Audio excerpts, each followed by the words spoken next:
Jam menunjukkan pukul 27.47 WIB. Angin malam di Terminal Bekasi berembus pelan, membawa aroma aspal basah dan sisa hujan sore tadi. Lampu-lampu terminal berpendar kekuningan. Beberapa pedagang sudah menutup lapak. Suasana terasa terlalu sepi untuk ukuran terminal besar. Namaku Arga. Dan malam itu, seharusnya aku tidak naik bus itu. Aku hanya ingin pulang ke Bandung. Aku berdiri hampir 1 jam. Bus ke Bandung yang biasa lewat sudah tak ada. Beberapa calo menggeleng saat kutanya jadwal terakhir. Udah habis mas, paling besok subuh. Pukul 00.15. Hampir saja aku memutuskan menginap di musola terminal ketika sebuah suara berat memanggil dari arah gelap. Bandung, Bandung. Aku menoleh. Sebuah bus besar berhenti agak jauh dari lampu. Catnya kusaru, tulisan jurusan di kaca depan tampak samar. Mesinnya menyala pelan. Mas, ke Bandung? Tanya seorang pria berseragam kusut. Kondektur, mungkin. Aku ragu. Tadi katanya sudah nggak ada lagi. Ia tersenyum tipis. Ada, ini terakhir. Tanpa banyak pikir aku naik. Dan sejak langkah kakiku menginjak tangga bus itu, Hawa dingin menyergap, bukan dingin AC. Dingin yang terasa hidup. lampu dalam bus redup. Kursi hampir penuh. Tapi tidak ada suara. Tidak ada orang berbicara. Tidak ada suara ponsel. Tidak ada batuk. Tidak ada desahan napas. Semua duduk tegak. Diam. Wajah mereka pucat. Terlalu pucat. Seperti orang sakit. Atau seperti mayat yang sudah lama tak terkena matahari. Aku duduk di baris tengah. Seorang ibu di sebelahku menatap lurus ke depan, tak berkedip. Aku mencoba menyapa pelan. Bu? Tak ada respon. Tangannya dingin saat tak sengaja tersentuh. Dingin seperti es batu. Bus melaju keluar terminal. Aku melihat jam. 00.28. Suara mesin terdengar berat. Namun anehnya, tidak terasa getaran khas bus besar. Seperti kami melayang. Di kaca jendela bayangan wajahku tampak samar. Tapi bayangan penumpang lain tidak jelas. Kabut mulai menyelimuti jalan. Saat masuk tol Cipularang, perasaan tak enak makin kuat. Jantungku berdebar tak wajar. Aku mengeluarkan ponsel. Baterai 62%. Ku coba merekam suasana bus. Di layar, kursi-kursi tampak kosong. Kosong. Padahal jelas kulihat penumpang duduk di sana. Tanganku gemetar. Aku mengangkat kepala perlahan. Semua kepala penumpang kini menoleh ke arahku. Bersamaan, tanpa suara. Ibu di sampingku perlahan memutar lehernya. Bunyi krak, krak, krak.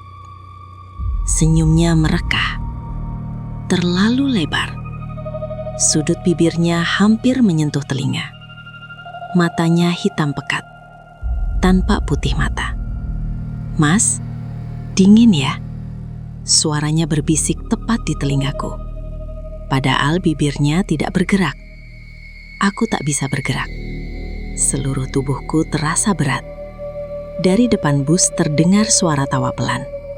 Sopir dan kondektur terlihat di kaca spion. Tapi wajah mereka hancur, seperti remuk oleh benturan keras. Darah mengering di pelipis mereka.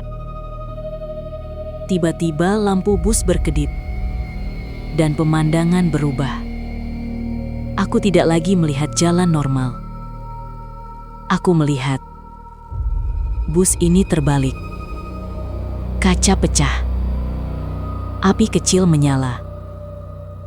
Tubuh-tubuh tergeletak di aspal. Suara jeritan. Tangis. Aku melihat diriku sendiri, terbaring di antara mereka. Aku tersentak. Lampu kembali normal. Semua kembali duduk diam, seolah tak terjadi apa-apa. Bus melambat. Aku melihat papan penunjuk. KM 97. Tapi tidak ada rest area di sana. Bus berhenti di tengah kabut. Pintu terbuka sendiri. Kondektur berdiri di lorong. Yang sudah sampai, silakan turun. Beberapa penumpang berdiri. Langkah mereka tak bersuara. Saat melewatiku, aroma tanah basah tercium kuat. Aku menoleh keluar. Tidak ada jalan. Hanya jurang. Mereka melangkah dan menghilang ke dalam kabut. Ponselku bergetar. Pesan masuk dari nomor tak dikenal. Isinya hanya koordinat lokasi dan foto bus terbalik di koran online. Judulnya, Kecelakaan Maut Bus Bekasi Bandung, 27 tewas. Tanggalnya, 3 tahun lalu. Jam kecelakaan, 0032 WIB. Jam di bus menunjukkan 0032. Lampu padam total. Dalam gelap, puluhan suara berbisik. Temani kami. Tanganku ditarik seseorang.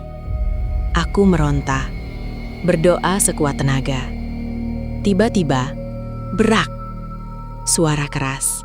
Tubuhku terlempar. Aku terbangun di pinggir jalan tol. Sendirian.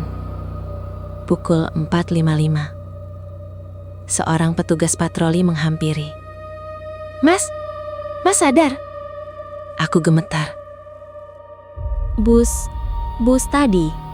Petugas itu saling pandang dengan rekannya. Mas, ini sendirian di bahu jalan. Nggak ada bus. Mas tahu ini di mana? Aku melihat papan. KM 97. Titik kecelakaan 3 tahun lalu. Aku diantar mobil patroli. Aku pikir semuanya sudah berakhir. Aku pikir aku selamat. Mobil patroli sudah meninggalkanku di gerbang tol menuju Bandung. Matahari mulai naik. Jalanan kembali normal. Orang-orang beraktivitas seperti biasa. Aku mencoba meyakinkan diri. Itu cuma halusinasi. Kurang tidur. Terlalu capek. Aku sampai rumah pukul 7:04 pagi. Ibu menyambutku di pintu. Wajahnya pucat. Kamu dari mana saja? Dari Bekasi, Bu. Naik bus malam. Ibu terdiam. Lama. Kamu berangkat ke Bekasi naik apa? Bus juga. Ibu menggeleng pelan. Kamu berangkat naik motor, gah? Darahku terasa berhenti mengalir. Motorku mana? Ibu menatapku dengan mata berkaca-kaca. Motor kamu ditemukan hancur di tol Cipularang 3 hari lalu. 3 hari? Mustahil. Bagiku baru semalam. Aku melihat kalender. Tanggalnya bukan lagi hari keberangkatanku. Sudah 3 hari berlalu. Tanganku mulai gemetar. Aku ini di mana selama 3 hari? Ibu tak menjawab. Ia hanya memelukku. Dan untuk pertama kalinya sejak kejadian itu, tubuhku terasa hangat. Terlalu hangat. Aku masuk kamar mandi, menyalakan lampu, menatap cermin. Wajahku tampak normal. Tapi saat aku hendak pergi, bayanganku tidak bergerak. Ia masih berdiri, masih menatap. Perlahan, senyumnya melebar. Sama seperti penumpang di bus itu. Aku mundur. Bayangan itu mengangkat tangan, melambai. Lalu Refleksi di cermin berubah. Aku tidak lagi melihat kamar mandi rumahku. Aku melihat interior bus, remang, sunyi, dan kursi di baris tengah kosong. Seolah ada seseorang yang baru saja pergi dari sana. Malamnya, pukul 00.32, ponselku berbunyi. Nomor tak dikenal. Aku ragu, tapi ku angkat. Tak ada suara. Hanya suara mesin bus berjalan. Lalu suara kondektur. "Mas, bangkunya kosong." Klik. Telepon mati. Keesokan harinya, aku nekat kembali ke lokasi KM 97. Siang hari. Tak ada kabut. Tak ada hal aneh. Aku berdiri lama di pinggir jalan, lalu melihat sesuatu di semak-semak dekat pagar pembatas. Sepotong tiket bus sudah lusuh. Jurusan Bekasi, Bandung. Tanggal 3 tahun lalu. Nomor kursi 13. Kursi yang kutempati malam itu. Di bagian belakang tiket ada tulisan tangan samar. Tidak semua yang turun benar-benar sampai. Angin berembus pelan. Aku merasakan hawa dingin yang sama seperti malam itu. Di kejauhan, suara mesin berat terdengar lagi. Padahal jalan tol sedang sepi. Sejak kejadian itu, setiap pukul 00.32 tepat, lampu rumahku sering berkedip. Cermin memantulkan bayangan yang sedikit terlambat bergerak. Dan kadang, saat aku naik kendaraan umum malam hari, aku merasa ada yang duduk di sebelahku. Dingin, menunggu. Karena mungkin malam itu aku memang selamat. Tapi sesuatu dariku tertinggal di dalam bus.